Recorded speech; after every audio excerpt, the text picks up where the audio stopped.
Hi, this video will show you about our IPDT Wallplate, which can only transmit the audio only. So here's my connections. Okay, so I'll just turn down the volume first.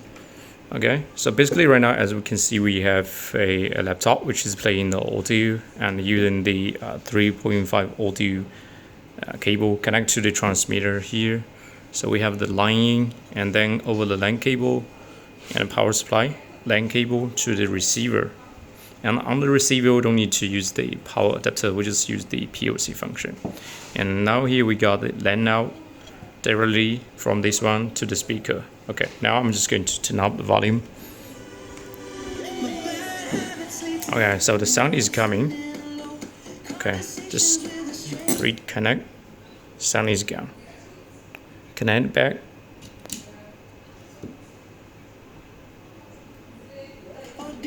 Okay, the sound is coming now. Okay, so basically with this Wallplate, we can just transmit only the audio, but we also can just transmit like only the USB, or we only can transmit like only the HDMI. But we also can just use the same connection where we can just transmit like video, USB, audio, and also the IR, and all together. Okay, thank you.